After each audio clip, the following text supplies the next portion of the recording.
Good afternoon, and welcome to this week's Wednesday edition of Stony Brook Newsbreak. I'm Pedro Rodriguez. And I'm Vivica Michelle. It's happened again. Gunfire erupted on the campus of the University of North Carolina at Charlotte this Tuesday on the university's last day of classes. Police identified the suspect as 22-year-old Tristan Terrell, who faces multiple charges, including 2 counts of murder of one 19 and one 21-year-old student and 4 counts of attempted murder, leaving those 4 wounded. You can't go to school, you can't go to the grocery store, you can't worship anymore. I mean, it's just terrifying. After opening fire on a lecture hall with about 30 students trapped inside, the university's alert Twitter account immediately sent out an emergency tweet that said, "Shots reported near Kennedy. Run, hide, fight. Secure yourself immediately." The incident left a school of 30,000 students with unrelenting questions and trauma as another college campus in the United States becomes another victim of devastating mass shootings. If that wasn't something, listen to what the Charlotte Observer editorial board had to say. They wrote, "It's our turn to also understand that it is no longer big news when someone walks into a classroom and starts firing. The mass shooting happened with such regularity that they become more like all other shootings with all the other guns." Today is May Day, a holiday honoring the struggling of wage labor for rights, justice, and fair pay. And today in America, experts are asking, is your Uber driver an employee or simply a contractor? That's the question the United States Department of Labor tried to answer on Monday.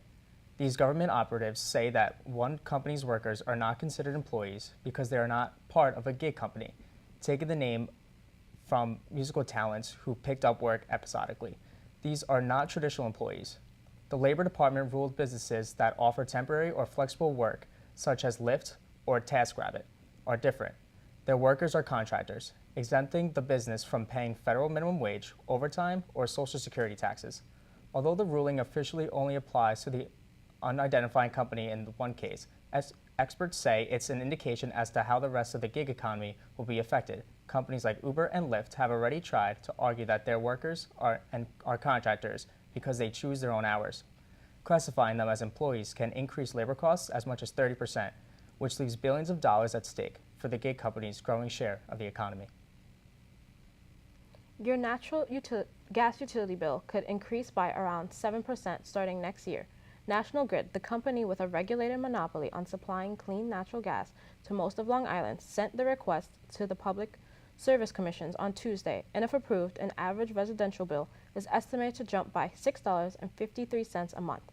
The company said the revenue will be used to replace parts of the hundreds of mile-long pipes, improve safety, and help support other efforts to improve efficiency. There was a separate request for New York City customers who are expected to see an average increase of $16.50 per month.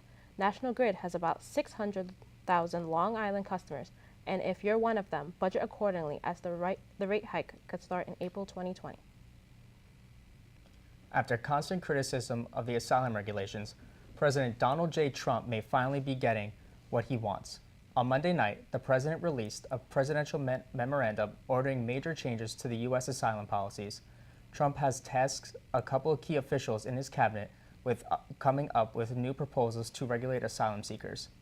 The president has given them just 90 days to write new regulations.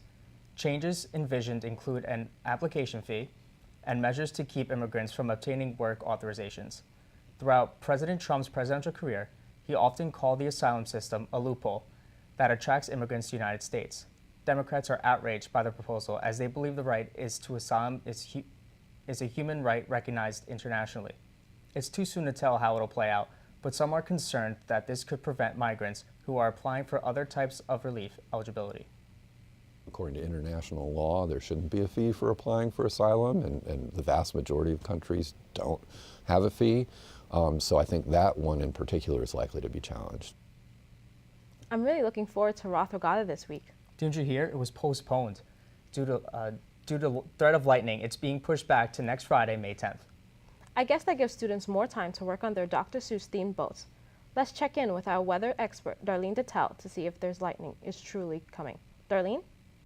Thanks, guys. Well, today was a pretty muggy day. We only had a high of about 52 degrees, so it was quite chilly out there for the 1st of May. It's been muggy all day. Not the best day for Strawberry Fest, but it was fun regardless. Let's take a look at our hour by hour and see what tonight's going to bring us. See that we'll get a little bit of showers in the evening between 6 and 8 p.m., but we're going to hover around 50 degrees throughout the whole night. Looking at tomorrow, we'll see that we're going to have a high of 60 degrees. That's going to come along with quite a bit of rain. Friday is going to bring even more rain. We'll have a high of 58 degrees, but there's a slight chance of lightning, so Roth Regatta will be postponed till next Friday. Looking at this weekend, we're going to have even more rain throughout Saturday and Sunday. A good weekend to stay inside and catch up on all that studying before finals in the last week of school. But Monday, some sunshine is heading our way. I know Monday and Tuesday you're hoping for more of sun on the weekend, but we don't always get to choose. So enjoy the weekend that we have indoors and have a great start of the week next week. Back to you. Thanks, Darlene. Alexandria Ocasio-Cortez might not have been able to push her Green New Deal through Congress yet, but Los Angeles Mayor Eric Garcetti is implementing his own version on the California city. The plan revealed Monday calls for every building and vehicle to be carbon-free by 2050 and intends to phase out single-use plastics in less than a decade.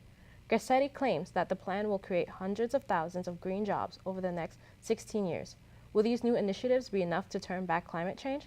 Sunrise Movement Los Angeles, an organization pushing for a national Green New Deal, says that these deadlines are set 20 years too late. Whether the rest of the nation will follow LA's lead is still in question. A Stony Brook Seawolf has a chance to get into the NFL. Running back Jordan Gowans of the Stony Brook football team has been invited to the New York Giants rookie minicamp tryout. Gowans, who went undrafted, will take the field along with other free agents and try to impress the New York's oldest professional football team. If the Giants like what they see, Gowans could be offered a contract. Scouts compared Gowans to New York Giants young star and Rookie of the Year Saquon Barkley, who impressed in his first season with Big Blue. Well, that's all the time we have for this week's edition of Stony Brook Newsbreak. I'm Pedro Rodriguez. And I'm Vivica Michelle. In the words of Dr. Seuss, today was good, today was fun, tomorrow's another one. Have a great week, Seawolves.